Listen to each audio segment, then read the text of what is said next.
అందరికీ నమస్కారం. ఈరోజు చంద్రబాబు గారు స్వచ్ఛాంధ్ర స్వర్ణాంధ్ర కార్యక్రమంలో పాల్గొన్నారు.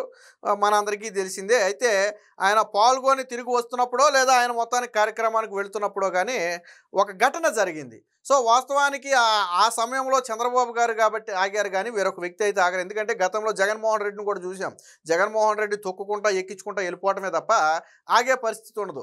విషయం ఏంటంటే విషయం కూడా జగన్మోహన్ రెడ్డి వల్ల నష్టపోయానని ఆ విషయం చెప్పింది. ల్యాండ్ టైటిలింగ్ యాక్ట్ పేరుతో నా భూమిని కాజేశారు, ఎవరి దగ్గరికి వెళ్ళినా నాకు న్యాయం జరగట్లేదు, మీరే న్యాయం చేయాలని చెప్పి ఉన్నట్టుండి పాపం చంద్రబాబు గారిని డైరెక్ట్గా కలవాలంటే కష్టమే, సాధారణ వ్యక్తులు కలవాలంటే కొద్దిగా ఇబ్బంది. కాబట్టి ఉన్నట్టుండి ఆయన కాన్వాయ్ వెళ్తున్న సమయంలో ఉన్నట్టుండి ఒక ఊరు వద్ద సడన్గా కాన్వాయ్ ముందుకు రాబోయాడు. దాంతో వెంటనే పోలీసులు అడ్డుకున్నారు. వాస్తవానికి ఆ వ్యక్తిని పోలీసులు ఏం చేస్తారంటే బలవంతంగా తీసుకెళ్లి అవసరమైతే స్టేషన్లో కూర్చోబెడతారు. కానీ చంద్రబాబు గారు వెంటనే అక్కడ కాన్వాయ్ ఆపి ఆయన దిగి ఆ వ్యక్తి బ్యాగ్ను కూడా పోలీసులు దూరంగా ఇసిరేశారు. ఎందుకనంటే ఆ వ్యక్తి ఆగినప్పుడు బ్యాగ్లో ఏముందో తెలియదు, ఏదన్నా ఉండకూడనే ఉన్నాయి అనుకోండి, ఏ బాంబులు లాంటివి అన్నా. సో వాళ్ళ సెక్యూరిటీ రీజన్స్ వాళ్ళకుంటాయి. వెంటనే బ్యాగ్ను కూడా దూరంగా ఇసిరేశారు. మళ్ళీ చంద్రబాబు గారు తిరిగి ఆ బ్యాగ్ను తెప్పించి ఆ బ్యాగ్లో ఆ వ్యక్తి ఏదైతే మెమరాండం చంద్రబాబు గారికి ఇవ్వాలని తయారు చేసుకున్నాడో ఆ మెమరాండం తీసుకుని, నువ్వు ఇలాగా ఇది చేయకూడదు, నీ విషయం ఏంటో చెప్పు, నేను పరిష్కరిస్తాను, నేను ఉంది అందుకే కదా అని చెప్పి స్వయంగా ఆయన దిగి మాట్లాడి ఇష్యూను సాల్వ్ చేసి అక్కడి నుంచి వెళ్ళాడు. కేవలం ఒకే ఒక వ్యక్తి గురించి చంద్రబాబు గారు అక్కడేమి 100 మంది గుమ్మిగూడిపోయి చంద్రబాబు గారు ఆగండి ఆగండి అని కూడా ఎవరు అడగల. చంద్రబాబు గారు ఒకే ఒక వ్యక్తి గురించి ఆగాడు. వాస్తవానికి విషయం ఏంటో కూడా ఆయనకి తెలియదు. సాధారణంగా ఏదైనా ప్రభుత్వం మీద యాంటీ అనుకోండి ఏమవుద్ది, కానీ ఏం ఆలోచించాల చంద్రబాబు గారు. ఒక వ్యక్తిని పోలీసులు బలవంతంగా అడ్డుకుంటున్నారు, విషయం ఏమై ఉంటుందని ఖచ్చితంగా ఆయన ఆగాడు. ఆగి మాట్లాడాడు ఆయన. సో దానికి సంబంధించిన విజువల్సే ఈరోజు మీరు ఇక్కడ చూడవచ్చు. ఇది చంద్రబాబు గారి కాన్వాయ్ వెళ్తుంది చూడండి ఒకసారి. మధ్యలో సడన్గా దూరొచ్చాడు చూడండి, వ్యక్తిని పక్కే లాగేశారు. ఇదిగో చేతిలో బ్యానర్ ఉంది, వినండి ఒకసారి.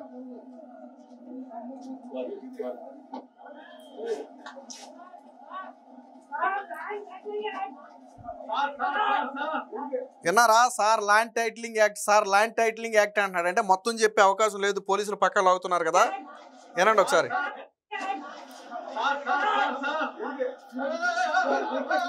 వెంటనే కాన్వాయ్ ఆపారు చూడండి.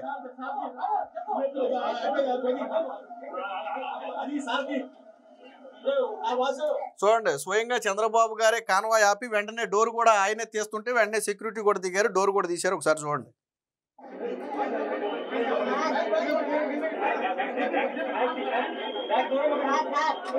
సో బ్యాగ్ తీసేసి దూరంగా వేయండి అంటున్నారు. ఏముందో బ్యాగ్లో తెలియదు కదా. సో పోలీసులు బ్యాగ్ని దూరంగా వేసేయండి అంటే దూరంగా వేసేసారు.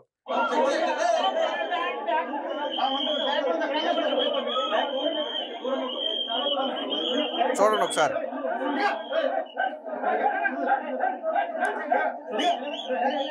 సో చంద్రబాబు గారికి ఎక్స్ప్లెయిన్ చేస్తున్నాడు ఏం జరిగింది అనేది. చంద్రబాబు గారికి ఎక్స్ప్లెయిన్ చేస్తున్నాడు. చంద్రబాబు గారు బయటకు కూడా వస్తారు, ఒకసారి చూడండి.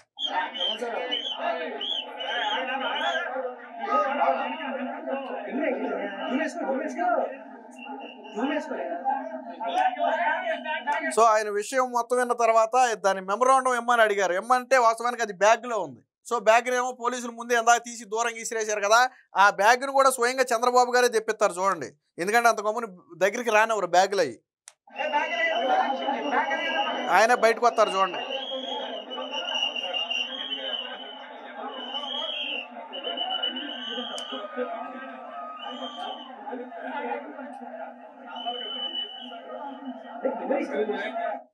నువ్వు ఏదైనా ఇవ్వాలి కదా, నేను న్యాయం చేస్తానని చెప్తున్నాను కదా, అదేదో నాకు ఇవ్వని అడుగుతున్నారు. మీకు వాయిస్ స్పష్టంగా అర్థమవుతుందో లేదో ఒకసారి అనండి.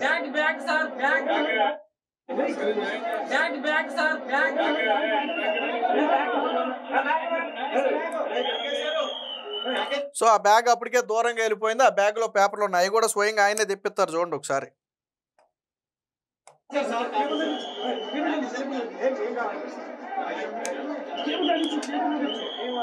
సో ఆయనే తెప్పించి ఆ పేపర్లు కూడా తీసుకున్నారు. విషయం ఏంటంటే గతంలో ఎన్నికల ముందు భయపడ్డారు కదా ల్యాండ్ టైటిలింగ్ యాక్ట్ అని. అది ఇంకా పూర్తి స్థాయిలో రాలేదు. ఒకవేళ జగన్మోహన్ రెడ్డి ముఖ్యమంత్రి అయ్యి ఉంటే ఏంటి అనే దానికి ఇది ఒక ఉదాహరణ.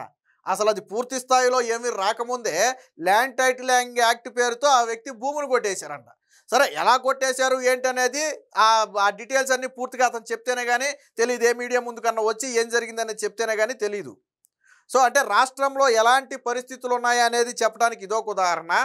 ఎలాంటి ముఖ్యమంత్రి ఉన్నారు అంటే ప్రజల కోసం నేనున్నానని చెప్పడానికి చంద్రబాబు గారు ఒక ఉదాహరణ. ఒకటేమో జగన్మోహన్ రెడ్డి వల్ల నష్టపోయిన వాళ్ళు, చంద్రబాబు గారు ఎస్ నేనున్నాను మీ సమస్యను నేను తీరుస్తానని, ఇటుపక్క చంద్రబాబు గారు. రాష్ట్రంలో సాధారణంగా ప్రజలకు కావాల్సింది ఇలాంటి పరిస్థితే. అక్కడ చంద్రబాబు గారు ఆగాల్సిన పని లేదు. సెక్యూరిటీ రీజన్స్ వల్ల అసలు ఆగను కూడా ఆగరు. కానీ ఆయన కాబట్టి ఆగారు. మీకు మొన్న కూడా ఆర్టీసీ బస్సులో ప్రయాణం చేశారు, మనం చూసాం కదా. ఏదో నిమిషం 2 నిమిషాలుగా దాదాపు అరగంట సేపు ఆర్టీసీ బస్సులో ప్రయాణం చేయడమే కాకుండా దాని అద్దాలు కూడా తీసే ఉన్నాయి. అది బుల్లెట్ ప్రూఫ్ బస్సు కూడా కాదు. అలాగని చంద్రబాబు గారు బస్సులో సెక్యూరిటీని కూడా ఎక్కించుకోవాలి. బస్సు బయట సెక్యూరిటీ ఉన్నారు, ఓకే. బస్సులో కూడా సెక్యూరిటీని పెట్టుకోవాలి. అది బుల్లెట్ ప్రూఫ్ బస్సు కానే కాదు. అద్దాలు కూడా తీసి అందరికీ అభివాదం చేశారు. అలాగే ఇటీవల కాలంలో ఈరోజు ఉదయం కూడా చంద్రబాబు గారు వాళ్ళు నడుచుకుంటూ వెళ్తుంటే కొంతమంది చిన్నపిల్లల్ని పోలీసులు గుమ్మం వద్ద ఆపి ఎదురు కూడా రాకుండా ఆపి పెట్టారు. వాళ్ళు చేతులు ఊపుతుంటే చంద్రబాబు గారి దగ్గరికి పిలిచి వాళ్ళతో సెల్ఫీలు దిగారు. చంద్రబాబు గారు వాళ్ళతో సెల్ఫీలు దిగారు. ఆ పిల్లల్ని ఆయనే పిలిచారు, ఇంట్లో నుంచి బయటికి పిలిచి వాళ్ళతో మాట్లాడి సెల్ఫీ దిగారు. మరి జగన్మోహన్ రెడ్డి హయాంలో ఏం జరిగిందో ఒకసారి గుర్తుపెట్టుకోండి. ఇప్పుడు చంద్రబాబు గారు కాబట్టి ఆ వ్యక్తి కనపడ్డాడు, ఫ్లాగ్ పట్టుకున్నా, ఇంకోటి కట్టుకున్నా. అదే జగన్మోహన్ రెడ్డి అయితే మొత్తం పరదాలే. జగన్మోహన్ రెడ్డి అయితే ఏం కనపడవు, తెల్లగా పరదాలు కనపడతాయి చుట్టూ. జగన్మోహన్ రెడ్డి ఎలాగే లేడు. ఎక్కడికైనా అమరావతిలో ఆ కోతలెక్క వెళ్ళడానికి ఎక్కడ అమరావతి రైతుల ఇళ్లలో నుంచి ఏమైనా కాన్వాయ్ మీద ఇసురుతారేమోనని భయంతో దోమతెరలు పట్టుకున్నట్టు వల్ల పట్టుకునేవాళ్ళు ఇలా ప్రతి గుమ్మం ముందు. గుర్తుంది కదా మీకు. పోలీసులు వల్ల పట్టుకునేవాళ్ళు అమరావతిలో ప్రతి గుమ్మం ముందు 5 ఏళ్ల పాటు అలాగే పట్టుకున్నారు. కానీ ఏ రోజు అమరావతి రైతులు కాన్వాయ్ కట్టుబడలేదు, జగన్మోహన్ రెడ్డి ఇబ్బంది పెట్టలేదు. మీకు ట్విస్ట్ ఏంటో తెలుసా? అమరావతి రైతులు ఉద్యమం చేసే దగ్గరే జగన్మోహన్ రెడ్డి ఫ్లెక్సీ ఉంటుంది, పైన ఫ్లెక్సీ కూడా చెప్పలా. కింద అమరావతి రైతులు ధర్నా చేస్తుంటారు, నిరసన వ్యక్తం చేస్తారు, వేసుకుని టెంట్ వేసుకుని. ఆ పక్కనే జగన్మోహన్ రెడ్డి ఫ్లెక్సీ ఉంటుంది, కానీ దాన్ని కూడా పీకలాళ్ళు. అంత శాంతియుతంగా ఉద్యమం చేశారు. జగన్మోహన్ రెడ్డి హయాంలో బయటికి రావాలంటే చెట్లు కొట్టేయాలి, కరెంట్లు ఆపేయాలి, పరదాలు కట్టాలి, మనిషి అనేవాడు ఎవరో కనపడకూడదు, డైరెక్ట్ స్టేజ్ ఎక్కేదాకా ఎవడో కనపడకూడదు. కానీ ఇక్కడ ఎవడైనా అడ్డుపడ్డా?